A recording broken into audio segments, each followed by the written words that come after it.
படத்துல சப்போர்ட் பண்ணக்கூடாது. நான் முதல்ல ஒரு 2 பேரும் ஹனிமூன் போன மாதிரி ஆமா, இருந்துச்சு ஆமா, எனக்கு. ஆமா. இல்ல, ஏதோ ஒரு சர்டன் ஆக்டர் வச்சு 300 கோடி எடுக்கணும்னா கொஞ்சம் கஷ்டம்னு சொன்னா ஓகே, அவருக்கே சம்பளம் கரெக்டா போகுதுன்னு வச்சுக்கலாம். இவனுங்களாம் எவன் போனாலும் காக்கா போனாலும் வெட்டிடுவானுங்க போல அந்த மாதிரி சுத்திட்டு அதான் இருக்காங்க. ஏன்னா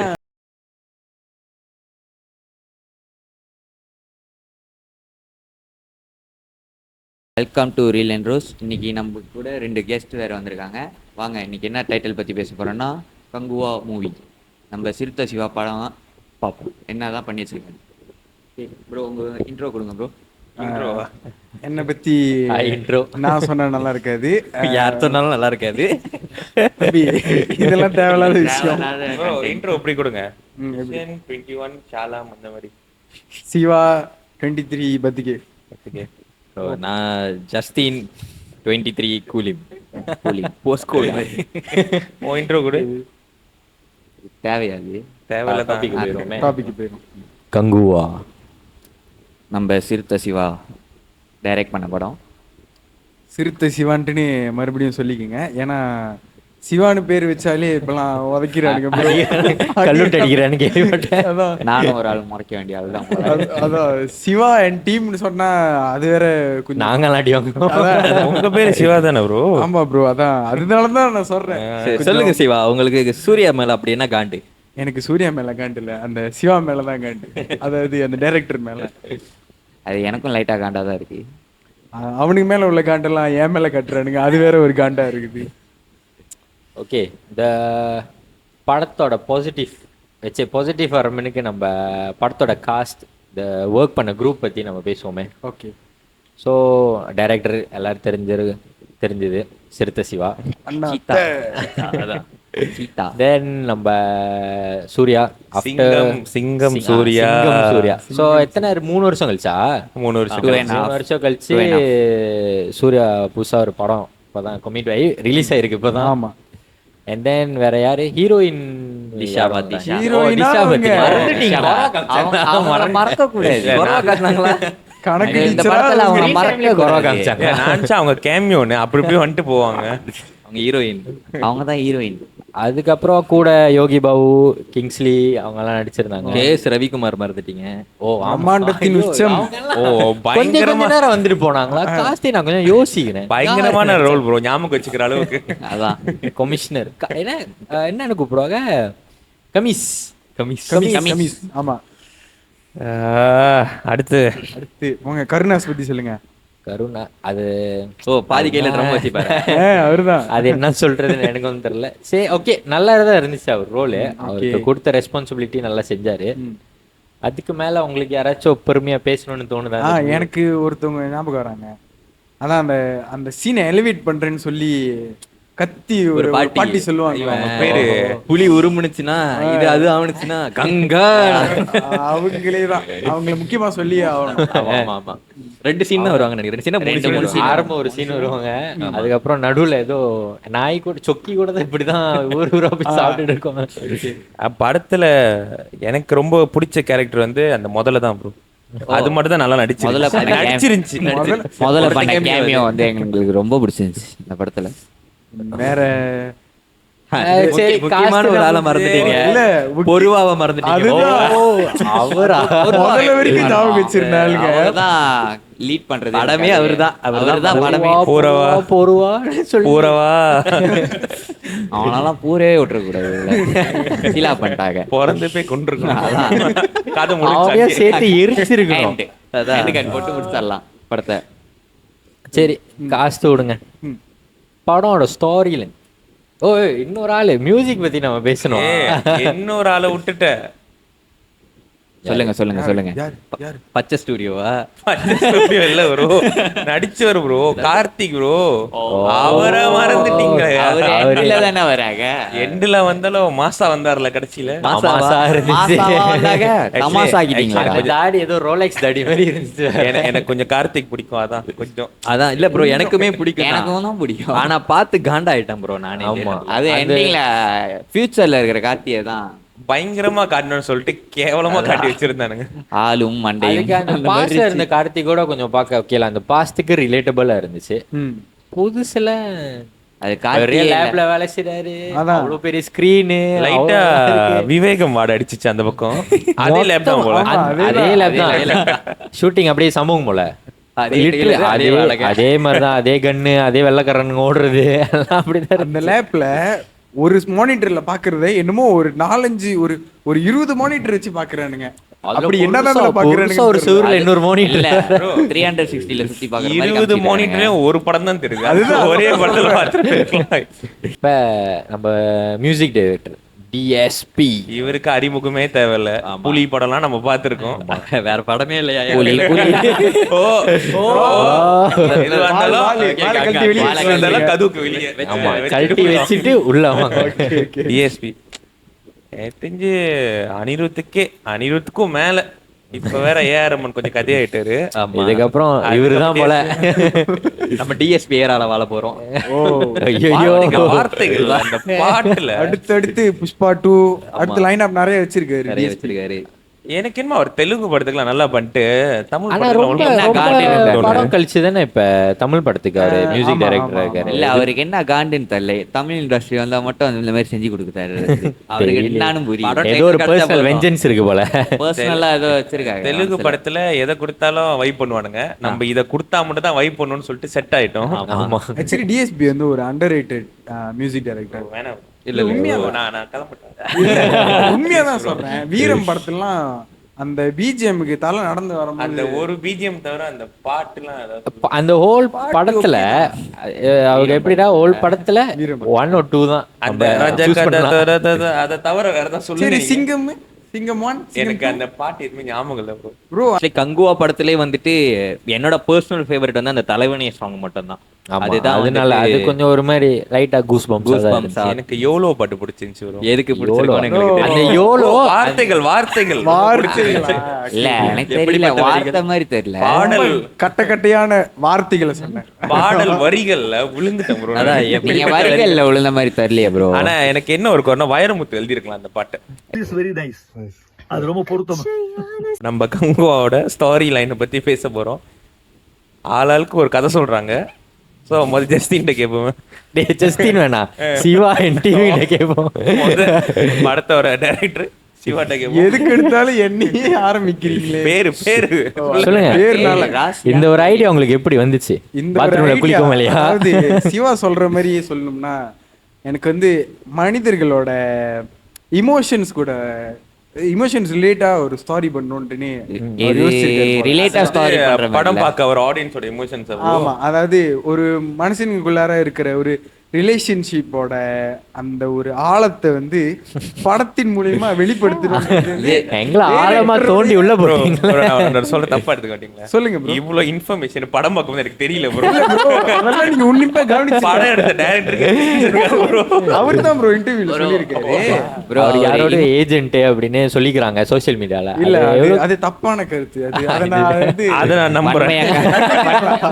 அதெல்லாம் ஏத்துக்கிறேன். சிவான்னு பேர் வச்சவங்க எல்லாம் என்னைக்குமே நியாயமா நடந்துப்பாங்க. அப்படி தெரியலையே, அநியாயமா நடந்துக்கிட்டீங்க.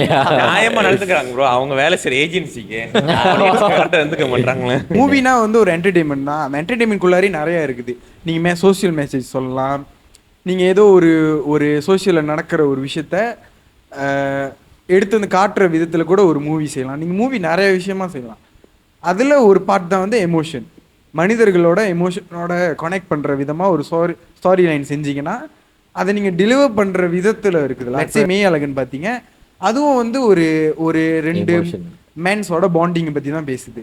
ஸோ அதுபடி பார்த்தோம்னாக்கா அவங்க டெலிவர் பண்ண விதம் நல்லா இருந்துச்சு, ஸ்டோரி லைனும் நல்லா இருந்துச்சு. அதனால நம்ம ஏத்துக்கிட்டோம். இதுல இருந்து ஸ்டோரி லைன் கரெக்டான ஸ்டோரி லைன் தான், அவங்க டெலிவர் பண்ண விதம் வந்து ராங்கா. அது என்னோட கருத்து. எனக்கு என்னன்னா அவங்க சொல்ல வந்த ஸ்டோரியே ஒழுங்கா சொல்லலையோ அப்படின்னு தோணுது. ஏன்னா என்ன ஸ்டோரி நீங்க கரெக்டா சொல்லுங்க பாக்குறேன். 100 தரேன். 100 இல்லையா, ப்ரொடக்ஷன்ல இருந்து எடுத்து அள்ளி கொடுப்பாங்க. கேளுங்க. இல்ல அதுதான் என்னன்னா ஒரு ஹோல் கான்செப்டா வந்துட்டு பாஸ்ட்டுக்கும் ப்ரெசென்ட்டுக்கும் வந்து கனெக்ட் பண்றாங்க. இது ஏன் கனெக்ட் ஆகுது, எதனால கனெக்ட் பண்றாங்க, அந்த பையனை முதல்ல ஏன் தேடுறாங்க, இந்த மாதிரி எல்லாமே வந்துட்டு கேள்விகளாவே நிக்குது. அட்லீஸ்ட் ஒரு கேள்விக்கான பதிலை கொடுத்துட்டு அதுக்கப்புறம் பாட்டு லீடு கொடுத்துருக்காங்க. அந்த கேள்விக்கான பதில எல்லாம் கொடுத்தா கதை அங்கேயே முடிஞ்சிடாது. இப்ப பார்ட் 2க்கான பார்க்கணும்னு தோணலையே. எனக்கு நீங்க சொல்லும் போது வசூல் ராஜா எம்பிபிஎஸ் தான் ஞாபகம் வருது. பதில் தெரியாதவங்க கூட தேடி பிடிச்ச பசங்க எனக்கு இந்த கேள்வியே புரியல. அந்த மாதிரி இன்னொன்று இமோஷன் வைஸ் வந்துட்டு சிவா சொன்ன மாதிரி அது ஒரு நல்ல இமோஷன். ஆனா கடுகளவு கூட எனக்கு கனெக்ட் ஆகும். ஆமா தியோரி படி பார்த்தோம்னா கடவுளாலே வந்து மனுஷங்களோட இமோஷன்ஸை புரிஞ்சிக்க முடியாது. எந்த இமோஷன்ஸ் எடுத்துக்கிட்டாலும் நம்மளால அதை முழுசா புரிஞ்சிக்க முடியாது. நம்மளுக்கு புரிஞ்ச வரைக்கும் அவங்களுக்கு புரிஞ்ச வரைக்கும் கரெக்டாக நடந்தாலே நல்ல விஷயம்லாம் நடக்கும்ன்றது என்னோட தியோரியில. ஸோ சரி, இது மாடிக்கிட்டா நான் எதையும் பாசிட்டிவா எடுக்க மாட்டேங்க, நல்ல விதத்தை தான் எடுத்துப்பேன். அந்த மாதிரி இருக்கு அவரு எனக்கு மெட்ஸ் வராது, ஆனா மெட்ஸ் வந்துச்சு. பேசுறாரு யாரையும் பாதிக்காம. ஆமா, ஏன்னா பின்னால நான் தான் அடி வாங்கணும். எல்லா விஷயத்தையும் வேற ஆங்கிள் இருந்து பாக்குற திவாகர்ட்ட கேட்போம். படம் 41 21 38 இது என்ன கதை உனக்கு புரிஞ்சிச்சு? நீ ஒரு கதை சொல்லாத, படத்துல வந்து கதையை சொல்லு. பாஸ்ட்ல நடந்தது ஃபியூச்சர்ல அப்படியே கனெக்ட் பண்ணி கொண்டு போறாரு. ஆனா அது வந்து உருப்படியா கொண்டு போனாரா இல்ல குழப்பினாரா சொதப்பினாரா ஒரே கேள்விக்குறியா இருக்கு எனக்கு. அங்கே நீ என்ன பேசுறன்னு கேள்வி நடுவுல அப்படி வச்சுட்டாங்க. அந்த மாதிரி புரிஞ்சு நான் கீழே கமெண்ட் பண்ணுவாங்க, அப்படியே கமெண்ட் பண்ணுங்கன்னு சொல்லி வேண்டியதுதான். அந்த கதை தான் அது. எனக்கு வந்து பாஸ்ட்ல வந்து அந்த பையனை எப்படி கொண்டு காப்பாற்றி கூட்டிகிட்டு போகிறது ஓகே. இது ஃப்யூச்சர்லேயும் அதே தான் செய்கிறாங்க. அங்கே ஸ்டோரி வந்து அப்படியே கந்தோங்கான மாதிரி இருக்குது. அப்படியே படத்தை வந்து ரொம்பியும் ஏதோ ஒன்று காமிக்கணும்னு சொல்லி காமிச்சு அப்படியே கொண்டு போகிற மாதிரியே இருக்குது. ஸோ அப்போ வந்து படத்தை வந்து கம்ப்ளீட் பண்ணல அந்த மாதிரி இருக்கலாம். ஸோ அதுதான் படத்தோட இது டவுன்ஃபால். படம் பார்க்கணும் பொண்ணு ஹைப் பண்ணிட்டு இருந்தீங்க, பார்க்கணும் அந்த படம். ஆனா உண்மையே சொல்ல போனா படத்துக்கு போய் உக்காந்தோடனே எனக்கு தான் அப்படி ஃபீல் ஆனிச்சான்னு தெரியல. நிறைய படம் பார்த்துருக்கேன், ஆனா இந்த படத்துல கொஞ்சம் கூட நான் எங்கேஜே ஆகலை. நான் எல்லா படத்துக்கும் போனேன்னா ஃபோன் பாய்க்க மாட்டேன், வாட்ச் கூட பார்க்க மாட்டேன். ஆனால் இந்த படத்துக்கு போய் எப்படா படம் முடியும், ஏன்னா எனக்கு அது என்கேஜ்மெண்ட்டே இல்லை. ஃபோன் பார்த்துட்டு மெசேஜ் பண்ணிக்கிட்டு லைக் அந்த கதை வந்து ஓகே இதுதான் நடக்க போகுதுன்னு என்னால் ப்ரெடிக்ட் பண்ண முடிஞ்சுச்சு. ஒரு கதையும் லைக் ஒரு படம் பார்க்க மேலே அந்த ஸ்டோரி நம்மளை என்கேஜ் பண்ணணும். நம்மளுக்கு டைம் ஓடுறதே தெரியாது. அந்த 3 ஹவர் சில படத்துலலாம் லைக் உண்மையாலுமே ஒரு செம்மையான கதைனா படம் முடிஞ்சிருச்சான்னு நம்ம ரிக்ரெட் பண்ணுவோம். ஆனால் இந்த கதையில் வந்து ஏன்டா இன்னும் முடியலன்னு தான் நான் உண்மையாக ரிக்ரெட் பண்ணேன். இது கொஞ்சம் ஹாஷான இதாக தான் இருக்கும். பட் என்னோட ஒப்பீனியன் இது தான். ஃப்ளாஷ்பேக்கில் போர்னு சொல்கிறானுங்க, ஆனால் போருக்கு ப்ரிப்ரேஷனே காணும். பாகுபலியெல்லாம் பார்த்தா போருக்கு ஒரு ஸ்ட்ராட்டஜி போடுவாங்க, அத்தனை பேர் வேணும், இப்போ வந்து 2 பேருக்கு பிரித்து கொடுத்துரும், அந்த மாதிரி கதையெல்லாம் பார்த்துருக்கோம், பழைய கதையெல்லாம் பார்த்துருக்கோம். ஆனால் இதில் போர்னு சொல்கிறாங்க, இவரு போய் காட்டில் ஏதோ பையனை காப்பாத்துறேன்னு பையன் கூட ஏதோ பண்ணிக்கிட்டு இருக்காரு. ஜாக்சன் துரை படம் பார்த்திருக்கியா? ஜாக்சன் துரை பாண்டு பண்ணி ஆனா போர்னு சொல்லிட்டு ஓடுவாங்க. அந்த மாதிரி தான் காடு சுற்றி ஓடிக்கிட்டு மட்டும் போட மாட்டான் ப்ரோ. நான் ட்ரெய்லர் அளவுக்குலாம் போல, டீசர் பார்த்தேன், அதுலேயே கத்திட்டு இருந்தாங்க. சரி ஏதோ புதுசா எடுக்கிறாரு போல. ஒரு மோஷன் போஸ்டர் வந்துச்சுல, ஒரு 10 லாங்குவேஜ்ல வெளியாக்குறாங்கன்னு. பின்னாடில நம்பு பாருங்க அது அதெல்லாம் பார்த்துட்டு ஓகே சிறுத்தை சிவா ஒரு படம் யாராவது நடிக்கிறாங்கன்னா நமக்கு பிடிச்ச ஆக்டர் எல்லாமே டைரக்டர் தான் பார்ப்போம். இதுக்கு முன்னாடி அவர் என்ன படம் எடுத்திருக்காரு, என்ன சாதிச்சிருக்காரு, எவ்வளவு வசூல் பண்ணியிருக்காருன்னு பார்ப்போம். பார்த்துட்டு சரி இதை விட்டுருவோம், லிஸ்ட்ல வச்சிருவோம், அவர் பார்த்துக்கலான்னு. டீசர் வந்துச்சு, சரி கொஞ்சம் ஸ்க்ரீன் பிளே கிராஃபிக் ஒர்க்ஸ் நல்லா இருந்துச்சுல பார்ப்போம் அப்படின்னு. ட்ரெய்லர் பார்க்கல, படம் பார்க்க போகிறதுக்கு நான் என் ஃப்ரெண்ட்ஸ்லாம் அவ்வளோ கெஞ்சினேன், படம் பார்க்கணும் கண்டிப்பாக, தமிழ் படத்துக்கு ஒரு முக்கியமான படம்னு சொல்லிட்டு அந்த அளவுக்குள்ள ஐப்பு கொடுத்தேன். நான் போயிட்டேன் இடத்துக்கு, போனா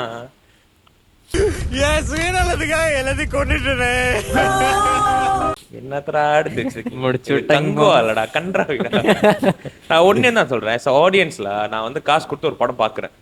நான் டிக்கெட் வந்து 21 வெள்ளி. சில பேருக்கு வந்து ஒரு சின்ன காசா இருக்கலாம், பட் வந்து மூவி லவர்ஸ் கண்டிப்பா வந்து படத்தை வந்து தியேட்டர்ல எக்ஸ்பீரியன்ஸ் பண்ணணும்னு நினைக்கிறவங்க 21 வெள்ளி வந்து கண்டிப்பா பெரிய காசு தான். ஆமா, என்ன கேட்டா கண்டிப்பா இது ஓதி கிடையாது. இந்த ஒரு படம் இருக்கிற ஒரு 3 ஹவர் இந்த படம் ஓடுதா, ரன்னிங் டைம் ஓடுது 3 ஹவர்ல. இது ஒரு நல்ல சீன், இது ஒரு நல்ல டயலாக் சொல்ற அளவுக்கு எதுவுமே இல்லை. மூவிஸ் ப்ரீன்னு பார்த்தீங்கன்னா நம்ம வந்து அமரன் பார்த்தோம், நடுவில் நம்ம லக்கி பாஸ்கர் பார்த்தோம். ஸோ இந்த மாதிரி படம்லாம் நம்ம நிறைய பார்த்துட்டு வர மேலே ஓகே தமிழ் படம் இப்படி எடுக்கிறாங்க இப்படி இருக்காங்க பார்த்துட்டு திடீர்னு இப்படி கொடுத்தா அமரன் எல்லாம் டில் டுடே நல்லா ஓடுது. படம் எமோஷன் படம். சிவா சொன்ன மாதிரி இதுவும் எமோஷன் தான், ஆனால் அது உண்மையுமே கனெக்டே ஆகல. இப்ப படத்தை அடிக்கிடுவாரு. இந்த வீரம் விவேகம் அண்ணாத்த சிறுத்தை எல்லாம் அடிக்கிட்டு இதை தூக்கி இங்க போட்டு இதை தூக்கி இங்க போட்டு ஓகே Mismatch. கங்குவா முடிஞ்சு அவ்வளவுதான். எல்லாரும் அட்லி ஆயிட முடியுமா? எல்லாரும் சிறுத்தை சிவா ஆயிர முடியும். நிக்கிறாரு. மேபி சிவாவோட நேரேட்டிங் ஸ்டைல், சிவாவோட இன்டர்வியூலாம் பார்த்திருக்கீங்களா? ஒரு மாதிரி பயங்கர டவுன் டு எர்த்தா ஏதோ ஏதோ சாதிச்சுட்டு அப்படியே பல அதான். வெற்றிகள் பார்த்துட்டு இப்படி இருப்பாரு. Baby face. மேபி அவரோட அந்த Narrating பேசுற style, ஸ்டைல் ஆமா. அது வந்து Watermelon ரொம்ப ஆமா, நம்ம சொல்றது வேற நம்ம செய்யறது வேறல, அந்த மாதிரி தான் அவரு. மேபி அவர் சொல்றது வந்து நல்லா சொல்லுவாரு போல, ஆனா செய்யறது அவரு அந்த அவர் சொன்ன Joke-ஆ விஷயத்த செய்றாங்க. சொன்ன விஷயத்த வந்து அந்த படத்துல எடுக்கும் போது அதுல அவரு நிறையவே ஃபெயிலியர். விஎஃப்எக்ஸ் சொல்லணும்னா மேமாங் நைஸ். ஓகே ஓகேவா, அந்த படம் வந்து விஎஃப்எக்ஸ் உண்மையாலுமே நல்லா இருந்துச்சு. என்னைய கேட்டாலா சினிமாட்டோகிராஃபி நல்லா இருந்துச்சுல்ல. பட் அவங்க வந்து அந்த ஸ்க்ரீன் பிளே எடுத்துட்டு போறாங்களே, எனக்கு என்னமோ அந்த ஸ்க்ரீன் பிளே வந்து ஒரு அந்த பட்ஜெட்ல எடுத்த ஒரு ஸ்க்ரீன் பிளேவே கிடையாது. ஒரு கதை கட் பண்ணி ஏதோ நார்மல் எடிட்டிங் அது அப்படி ஒன்றும் வாவால. அந்த இப்போ சில பேர் என்ன சொல்லுவாங்க, இந்த கலர் தீமா கலர் பேலட்னு சொல்லுவாங்களே, அதுவும் அப்படி ஒன்றும் டிஃப்ரென்ஸ் கொடுக்கல. புதுசு ஃப்ரென்சிஸ் கேரக்டரும் சரி கங்குவா கேரக்டரும் சரி ஒரு மாதிரி ஜெல்லா அது மாதிரி அது பாஸ்டும் நம்ம பிரசன்ட்டும் ஒரு ஜெல்லா எக்ஸாம்பிள் கொடுக்கணும்னா லியோ படத்துல வந்து இந்த பார்த்திபனுக்கு ஒரு கலர் ஷேடிங் ஒன்று வச்சிருப்பாங்க. ஒரு மாதிரி ஒரு ஆரஞ்சு ஒரு கூலாவே இருக்கும். ஃபர்ஸ்ட் சாரி பார்த்திபன்கா ஆமா கூல் லியோக்கு வந்து ஒரு மாதிரி Orange orange அப்படி. சோ அந்த இடத்துல அந்த கலரு ரெண்டு கேரட் டிஃபரன்ஷியேட் பண்ணுது. ஆமா, நம்மளுக்கு அந்த ஃபீல் கொடுக்கும். ஓகே லியோ வந்து ஒரு ரகட்டான கேரக்டர், ஆனா பார்த்திபன் வந்து ஒரு சாதுவான கேரக்டர். ஸோ அந்த கலப்பு இதுல வந்து கங்குவா வந்து ஒரு பயங்கரமான ஒரு என்ன சொல்லுவாங்க போர் வீரர் ஓகே போர் வீரர் வச்சுப்போம். ஸோ நம்புவோம். நம்மனாதான் சோறுனாங்க. ஆரம்பத்தில் நானும் தான் நம்பினாதான் சோறு போடுன்னு என் தாத்தா சொன்னாரு, அதுல இருந்து நம்பிட்டேன். அழுவுறதோ சரி கிரா அவர் அழுந்தாலும் ஹி வில் பி ஸ்ட்ராங். ஆனா இந்த கேரக்டர் கங்குவா கேரக்டர்ல அழுந்தா ரொம்ப வீக் ஆயிராரு. என்ன மன்னிச்சிரியா அழுவுறத விட்டுருவோம். அந்த புறவா வந்து ஈட்டி இத்தனை வாட்டி படத்துல கேட்டு மிஸ்டேக். அவரு பறந்துட்டு இருந்ததுனால புருவான்னு போல. ஈட்டிய சொருவுன்னு போயும் ஈட்டி இல்லடா கத்திடா கத்திடா கங்குவாவோட வால்னு சொல்லி தான் எடுத்து சொருவியும் நெக்ஸ்ட் டே பேண்டேஜ் போட்டுட்டு ஓகே வாங்க போலாம் நீ வந்து கங்குவா வந்து ஒரு டேஞ்சரஸான ஒரு போர் வீரர். அவரு தான் வந்து அந்த அந்த இனத்துக்கே அவர் தான் காப்பாத்து. ஆனா இமோஷனல் சொல்லிட்டு எனக்கு அந்த அவன் வந்து அவ்வளோ டேஞ்சரஸான ஆள்னே எனக்கு தோண மாட்டேங்குது. விஷயம்லாம் வந்து மிமாங் அவர் ஒழுங்கா வந்து அந்த அதுல ஒர்க் பண்ணலன்றது நல்லா பச்சை தெரியுது. தவிர்த்திருக்கலாம்னு இந்த படத்துல உங்களுக்கு வேற இன்னும் எந்த கேரக்டர் வந்து நல்லா செஞ்சிருந்தாங்க நினைக்கிறீங்க? எனக்கு கருணாஸ் கேரக்டர் ரொம்ப பிடிச்சிருந்துச்சு. பேரு ஞாபகம் இல்ல. கருணாஸ் நினைச்சுக்கோமே. அந்த ஒரு கைய வெட்டிட்டு ஒரு நடிப்பு போடுவார் பாருங்க. ஆஸ்கார்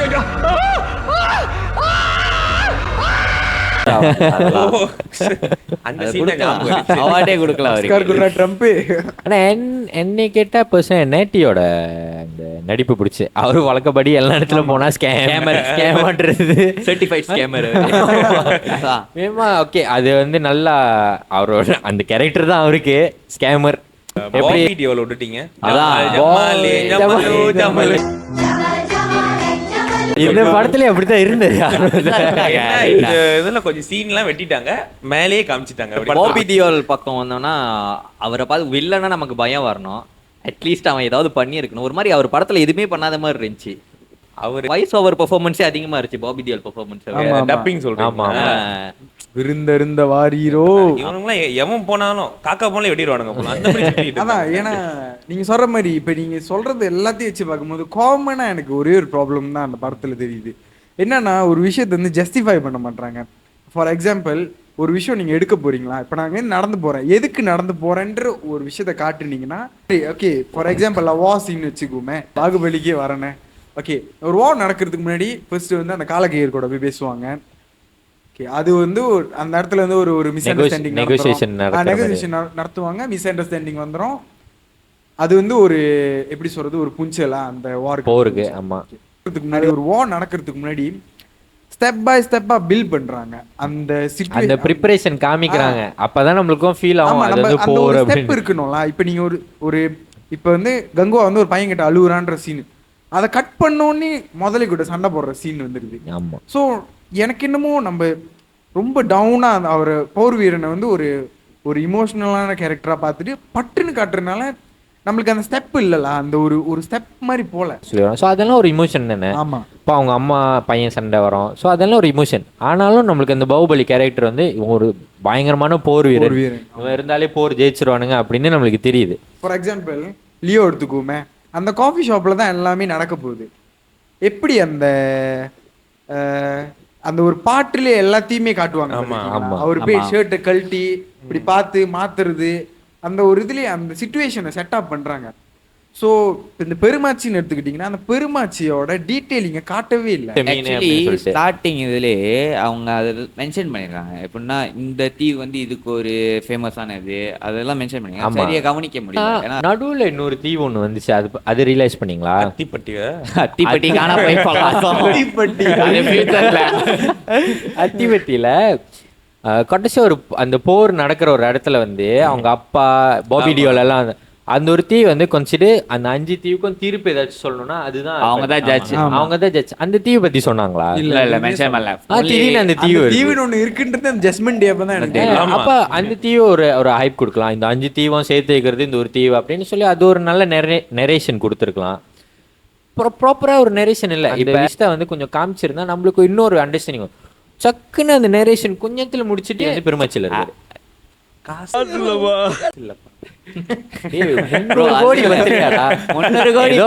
ஏதோ ஒரு சர்டன் ஆக்டர் வச்சு 300 கோடி எடுக்கணும்னா கொஞ்சம் கஷ்டம்னு சொன்னா ஓகே, அவருக்கே சம்பளம் கரெக்டா போகுதுன்னு வச்சுக்கலாம். நான் சொல்றேன் மார்க்கெட் பொறுத்திருக்கு. பட் ஒரு பட்ஜெட் வச்சு தானே நீங்க வந்து ஒரு ப்ரீ பிளான் பண்ணி தானே எடுக்கிறீங்க. அப்ப ப்ரீ பிளான்லாம் உங்களுக்கு இந்த மாதிரி செய்யணும், நம்மளுக்கு ட்ரோன் ஷாட் வேணும், விஎஃப்எக்ஸ் நம்மளுக்கு இது தேவை அது தேவைன்னு நம்ம எதுவும் பிளான். ஏன்னா இந்த படத்தை எனக்கு தெரிஞ்சிருக்கும் மெஜாரிட்டி விஎஃப்எக்ஸ் பார்த்துருப்பாங்க, செட்டப் பார்த்துருப்பாங்க. அதே செட்டப் வச்சு தான் மற்ற ஷூட்டிங் எல்லாம் செய்வாங்க. ஆமாம் இல்லையா? பேசிக்காக ஒரு காமன் சென்ஸாக யோசிக்க மேலே அந்த சீன் எல்லாம் எக்ஸ்ட்ராவாக எடுத்திருந்தா அதுக்கு இன்னொரு 100 கோடி தேவைப்பட்டிருக்கோன்னு ஐ டோன்ட் திங்க் சோலா. பேசிக்லி என்னன்னா ப்ரீ ப்ரொடக்ஷன் ஒர்க்னு ஒன்று இருக்கும். ஷூட்டிங் போயிட்டு பண்ற ஒவ்வொரு நிமிஷமும் காசு அப்படின்னு இந்த விஷயத்த தனுஷ் ரொம்ப அப்ரிஷியேட் பண்ணுவேன். ஸோ இது நிறைய டைரக்டர்ஸ் இருக்காங்க, பட் ஒரு நியூபியா ஒரு டெபியூ டைரக்டராக வந்து தனுஷ் வந்து ரொம்ப அப்ரிஷியேட் பண்ணுவாங்க அந்த இதில். ஏன்னா ஒரு கதை எடுக்கணும்னா ஒரு ஸ்டாரி லைன் எடுக்கணும், அந்த கதையோட கோர் என்ன, இது எதுக்கு நம்ம எடுக்கணும். இப்போது ஒரு பாஸ்ட் ஃபியூச்சர் இருக்குது, இதை வந்து நம்ம கரெக்டாக கனெக்ட் பண்ணணும், அதுக்கு ஒரு காரணம் வேணும். ஒவ்வொரு சீனும் வந்து கதையை வந்து நகர்த்திட்டே போகணும். ஒரு சீன் வந்து ஒரு கதை ஓடுது, அங்கே ஒரு கதை ஓடுதுன்னா அப்போ பிரச்சனைங்க writing screenplay scene paper, இந்த 3ல் ஏதோ ஒரு பிரச்சனை. இது வந்து நான் இந்த கங்குவா வச்சு சொல்லலை, இந்த டைரக்டர் இவ்வளோ நாளாக எடுத்துக்கிட்டு இருந்த படத்தை வச்சு நான் சொல்கிறேன். ஸோ ஒரு டைரக்டர் இவ்வளோ நாளாக தெரியுது நம்மளோட ஃப்ளோ வந்து இதுதான், நம்ம இதை வந்து கரெக்ட் பண்ணிக்கணும் அப்படின்னு. இந்த மாதிரி படம் எடுக்கிற டைரக்டர் வந்து நம்ம அவமானப்படுத்த வேணாம், திட்ட வேணாம், எடுத்து சொல்லலாம். ஆனால் சொல்லியும் இந்த மாதிரி படம் எடுக்கிறாங்கன்னா நம்ம இந்த மாதிரி படத்தில் சப்போர்ட் பண்ணக்கூடாது. நான் முதல்ல சொன்னது தான் இல்லை, அவருக்கு ஆடியன்ஸ் ஒரு ஹீரோக்காக ஒரு படம் இருக்கிறத தவிர்த்துட்டு ஆடியன்ஸ்க்கு என்ன பிடிக்குமோ அதை எடுத்தா 300 கோடி கூட வேணாம், ஒரு 200 கோடி எடுத்தா அதில் ஒரு 1000 கோடி அடிக்கலாம். இதை வந்து ரீசெண்டாக வந்த படங்கள் இந்த லக்கி பாஸ்கர், அமரன், அப்புறம் மெய்யழகன், லப்பர் பத்தி இந்த மாதிரி படங்கள்ல வந்து அதை அச்சீவ் பண்ணிட்டு வராங்க. கதைக்கு வந்து பெரிய ஹீரோ தேவையில்லை, ஒரு ஸ்லோமோ ஷாட் தேவையில்லை, நம்ம ஒரு நல்ல ஸ்டாரி லைன் வச்சு ஒரு ஸ்க்ரீன் பிளேல படம் எடுக்கலாம்னு சொல்லிட்டு இந்த மாதிரி படங்கள் வந்து ப்ரூவ் பண்ணிட்டு வராங்க. இந்த வருஷத்துல இந்த படம் பார்க்கும்போது எனக்கு என்னமோ ஒரு 10 வருஷம் பின்னாடி போன மாதிரி தான். ஆமா இன்னைக்கு கேட்டால் இது உண்மையாலுமே ஒரு மாதிரி டிசப்பாயிண்டிங்காக தான் இருந்துச்சுலாம். சில பேர் நல்லா இருக்குன்னு சொல்றாங்க, மேபி தியா ஒப்பீனியன். ஆனா என்ன கேட்டா படம் ரொம்ப பெட்டரா பண்ணிருக்கலாம். படத்தை ரொம்ப ஃபேண்டசிக்கா காட்டுறதுன்னு சொல்லி இது ஒரு ஆமா இது ஒரு ஃபேண்டசி படம் தான், புலி படம் மாதிரி. இல்ல புலியோட கொஞ்சம் பெட்டர். இல்ல அது வந்து இதை நான் வன்மையா பாட்காஸ்ட் வந்துட்டு ட்ராக் மாதிரி போகுது. பாட்காஸ்ட் கங்குவா பத்தி பேசும்போது என்னன்னா இன்னொரு விஷயமும் நீங்க ஒரு விஷயம் நோட்டீஸ் பண்ணீங்களா, 2 பேத்தையும் வந்து கருங்காடுன்னு சொல்லிட்டு ஒரு இடத்துக்கு அனுப்புவாங்க. ஆமா அது ஜோக்கான கருங்கல்ல அடிச்சு கருங்காட்டுக்கு அனுப்புவாங்க. அது எக்ஸ்பிளனேஷன் பயங்கரமா இருக்கும், இது இருக்கும் அது இருக்கும்னு சொல்லிட்டு. ஆனா ஒண்ணு இவங்க 2 தெரியுமா? பேரும் போனதுக்கு அப்புறம் பாத்தீங்கன்னா கொஞ்சம் க்ரோஸ் ஓவர்ல வந்து சுருதியாசனம் ஆடுற மாதிரி இருந்துச்சு முன்னந்தி பாட்டுல. ஆமா. இவங்க 2 பேரும் ஹனிமூன் போன மாதிரி ஆமா, இருந்துச்சு ஆமா, எனக்கு. நவீன சரஸ்வதி சபதமா அப்படியே கொஞ்சம் அப்படியே இந்த எட்டி பார்த்துட்டு காலையில தான் பார்த்தேன். நடிப்பு ஓகே நடிப்பு வந்து சூர்யா நல்லா ஹார்ட் ஒர்க் போட்டிருக்காரு இந்த படத்துல. ஆனா ஏன் இந்த படத்துல எதுக்கு ஹீரோயின் தெரியல, மேபி பார்ட் 2க்கு ஏதாச்சும் இருக்கும் போல. எது இந்த மாதிரி டான்ஸ் ஆட்டு போறதுக்கு? வேற ஏதாவது யோலோ மாதிரி வேற ஏதாவது பாட்டு ஏன்னா இதுக்கு முன்னாடி வந்து தமிழ் சினிமால கான்ட்ரவர்ஷியலான விஷயம் ஓடிட்டு இருந்துச்சு.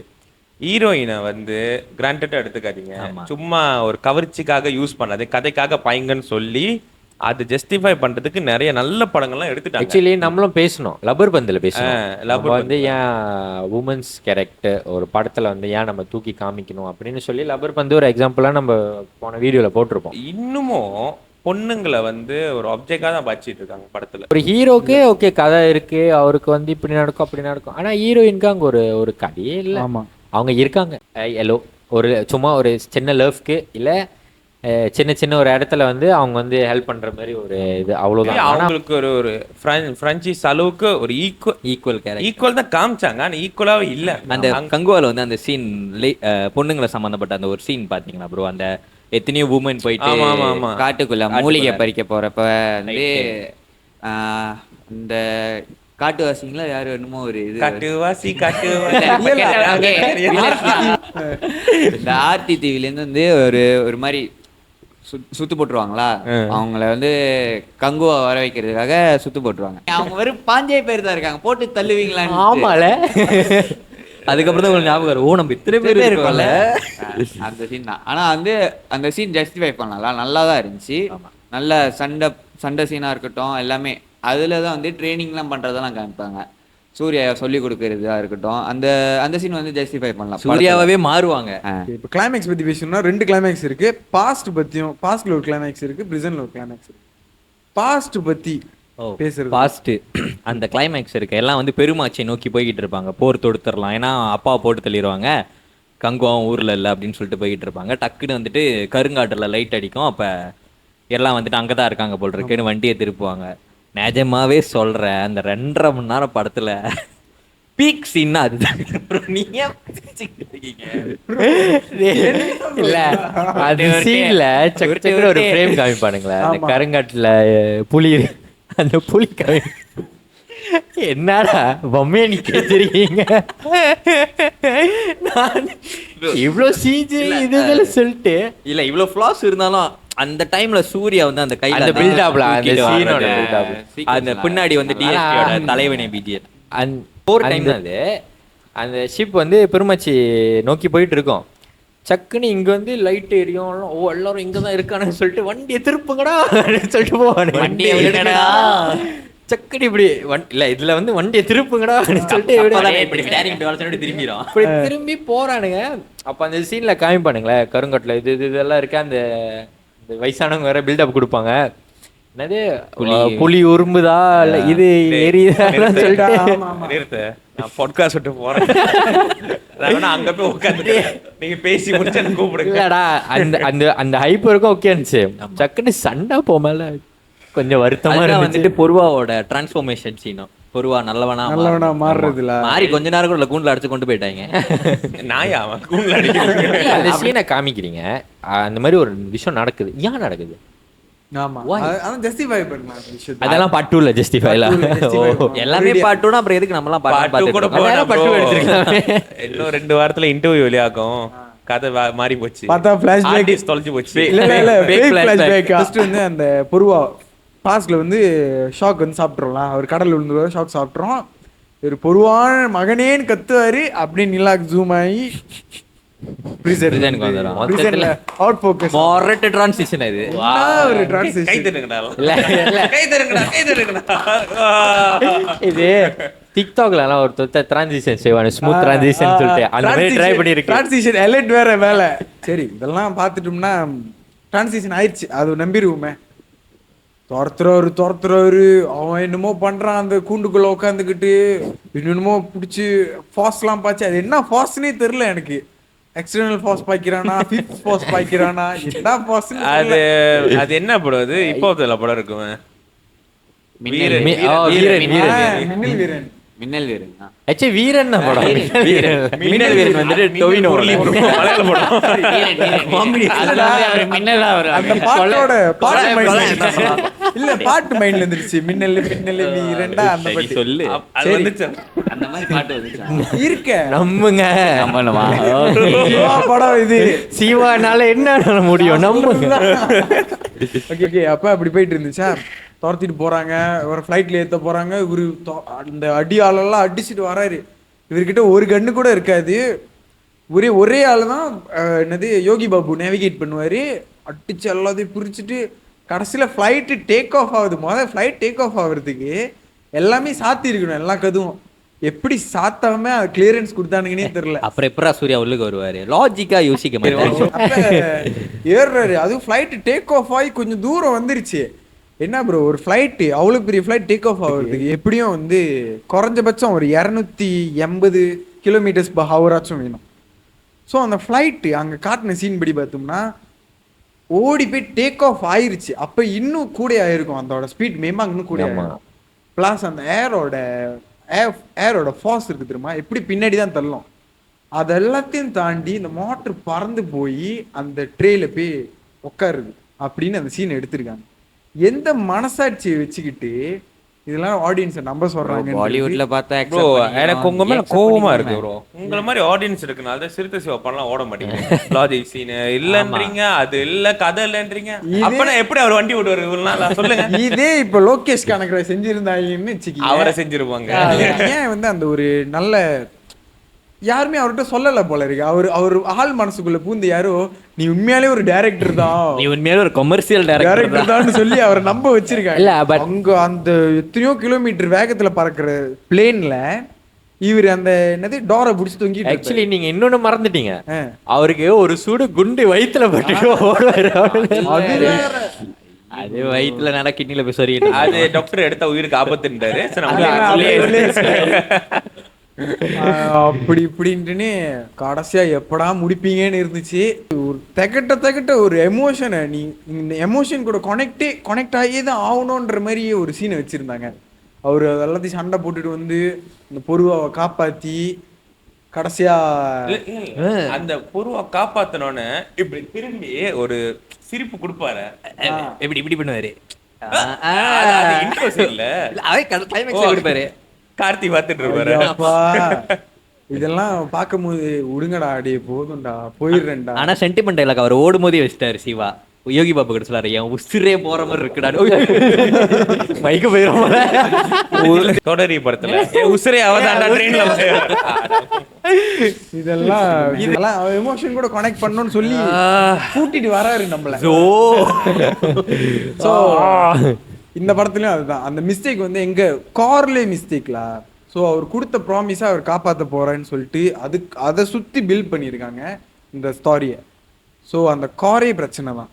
ஸோ அந்த காரை வந்து நீங்க கொஞ்சம் வேற மாதிரி மாற்றி இருந்திருக்காங்க. அட்லீஸ்ட் உங்க சொந்த பிள்ளைன்னு சொல்லியிருந்தாலும் அட்லீஸ்ட் அது அந்த கார் வந்து கொஞ்சம் கூக்கோவா இருந்திருக்கும். ஆமா, அதை சுத்தி பில்ட் பண்றது. நிறைய பேருக்கு பிள்ளைங்க இருக்கும். இப்ப எனக்கு ஒரு பிள்ளை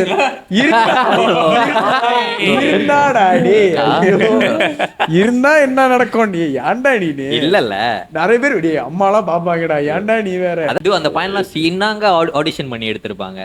படத்துல நிறைய டைலாக்ஸ் சார். கங்குவா சொல்லு பாப்போம். கங்குவான்னு கூட இல்ல, கங்கா. அத இந்த டைலாக் தான் மனப்பாடம் பண்ணிட்டு போ. முடிஞ்சு அவ்வளவுதான். இல்ல, ஆனா ஒரு இடத்துல அவன் பேசுவான், இவனோட பேரன், இவனோட மகன் அப்படின்னு சொல்லிட்டு சொல்லுவான். வாழை சொருவிட்டு தான் பேசுவாரு. நான் தான் கௌரவம். என் பேர் கௌரவம், பூங்காவனத்துடைய பையன். உன்னையா யாரும் தெரியாது. நம்ம இவ்வளோ டிஸ்கஷன் பண்ணிட்டோம் இந்த படத்தை பற்றி, இவ்வளோ இது பேசிட்டோம். ஸோ ஃபைனலாக நம்ம வந்து என்ன கன்க்ளூட் பண்ணி நம்மளோட பர்சனல் ரேட்டிங் இந்த படத்துக்கு என்ன கொடுக்கலாம் அப்படின்னு அவுட் ஆஃப் 5 நம்ம அங்கிருந்து ஆரம்பிப்போம். இந்த படத்துக்கு ஒரு 1.7 கொடுப்பேன். அவ்வளவுதான் கொடுக்க முடியும். தெம்பு இல்லைங்க. சூர்யா இருந்தாரு. ஆனா இந்த படத்துல என்னன்னா டெக்னிக்கலா இந்த படம் வந்து சரியான ஸ்ட்ராங். கதை வேணா நல்லா இல்லாம இருக்கலாம், பட் டெக்னிக்கல் அப்புறம் செல்லா ஏதோ டிஎஸ்பி ஒரு ஒர்க் கூட கொஞ்சம் ஏத்துக்கலாம். அதர்வைஸ் சூர்யாவோட நடிப்புல நிறைய பேர் நல்லா நடிச்சிருந்தாங்க இந்த படத்தை. அந்த கேரக்டர் வந்து சில கேரக்டர் வந்து அவங்களுக்கு பொருந்துச்சு, சில பேர் அந்த கேரக்டர். இந்த படம் பார்த்தோம், நமக்கு இந்த படம் நல்லா இல்லை. அதுக்குன்னு நம்மளோட ஒப்பீனியன் தப்புன்னு கிடையாது. ஆஸ் ஆடியன்ஸ் சில பேருக்கு இந்த படம் பிடிக்கும், சில பேருக்கு பிடிக்காது. படம் பிடிக்கலன்னு சொல்கிறவனை நீங்கள் திட்டாதீங்க. உனக்கு படம் நல்லா இருந்தால் நீ அந்த படத்தை உன்னோட வச்சுக்கோ, நல்லா இல்லைனா நான் என்னோட வச்சுக்கிறேன். அதை வந்து ஒரு இதாக கொண்டு வரதுங்க. இன்னும் சொல்லுங்க சிவா என் டீம். அவன் பேருக்காகவே 5 கொடுப்பான் ப்ரோ. இந்த படத்துக்கு என்னோட ரேட்டிங் வந்து 2.2 கொடுப்பேன். ஏன் 2.2னா, ஃபர்ஸ்ட் ஆஃப் ஆல் சூர்யா தலைவன். சரி இல்ல தலைவன் வந்து மிமாங் இந்த படத்துக்கு போட்ட ஹார்ட் ஒர்க்குக்காச்சும் அவனுக்கு அவருக்காச்சும் கொடுத்தே ஆகணும். அந்த அவருக்கான கிரெடிட்ஸ் போகணும். And then VFX team. சிவாவுக்கு வந்து நான் கொடுக்க மாட்டேன்னு சொல்லலை, கொடுப்பேன். என்னத்துல நான் கொடுப்பேன்னா, மனசனோட இமோஷன் வச்சு எடுக்கிறாரு. ஐ மீன் அந்த ஒரு ஜானர்ல யோசிக்கிறாங்களா, அது நிறைய பேர் இங்க யோசிக்கல.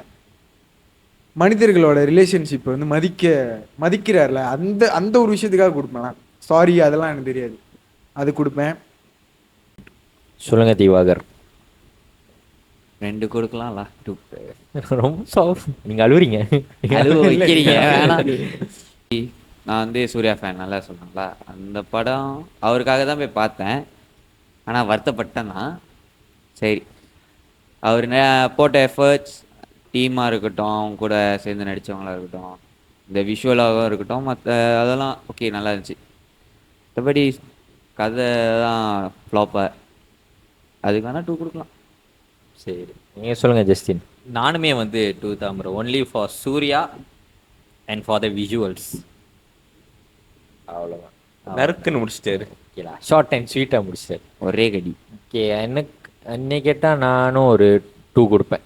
மெயினாக ஆப்வியஸ்லி எல்லாம் சொன்ன மாதிரி தான். மிமாங் சூர்யாவோட நடிப்பு வந்து நல்ல எஃபர்ட் போட்டு செஞ்சுருக்காரு. விஎஃப்எக்ஸ் ஆன் பாயிண்ட்லாம் என்னை கேட்டால் நல்லா இருந்துச்சு. ஈவன் அந்த crocodile சீனாக இருந்தாலும் சரி, crocodile பார்க்க ரியலாக தான் இருந்துச்சு, அது ஒரு சிஜி மாதிரி தரல. ஸோ சிஜி அந்த எந்த எஃபர்ட், தென் பேக்ரவுண்ட், டெக்னிக்கல், அது எல்லாமே கன்க்ளூட் பண்ணி சொல்ல மேலே 2க்கு ஓகே. பட் என்னை கேட்டால் இவ்வளோ பெரிய பட்ஜெட்க்கு 2வே வந்து ரொம்ப கம்மி தான். பார்க்க போனால் இன்னும் பெட்டராக செஞ்சுருக்கலாம். ஏன்னா இன்னும் இவ்வளோ வஸ்துன்னு எனக்கு ஃபீல் ஆனிச்சுன்னா, நான் ஒரு சூர்யா ஃபேன் கூட போய் பார்த்தேன். என் பக்கத்தில் தான் உட்காந்துருந்தான். சக்குன்னு திரும்பி பார்த்து, டி 3 years for this ஆடா அப்படின்னு கேட்டா பாருங்க. அப்பயே முடிவு பண்ணிட்டேன், ஓகே சூர்யா ஃபேனே கடுப்பாயிட்டான் அப்படின்னு. ஓகே, இதுதான் நம்மளோட கங்குவோட டாக்ஸ். நம்மளோட 2 கெஸ்ட் ஜஸ்டின் அண்ட் சிவா வந்து நம்ம கூட ஜாயின் பண்ணியிருக்காங்க இந்த டாக்ஸ்க்கு. So thank you. ஸோ இந்த மாதிரி இன்னும் நிறையா மூவி டாக்ஸ் வந்து நம்ம எவ்ரி வீக் ரிலீஸ் பண்ணிக்கிட்டே இருப்போம். Stay tuned. Thank you from Siva and team.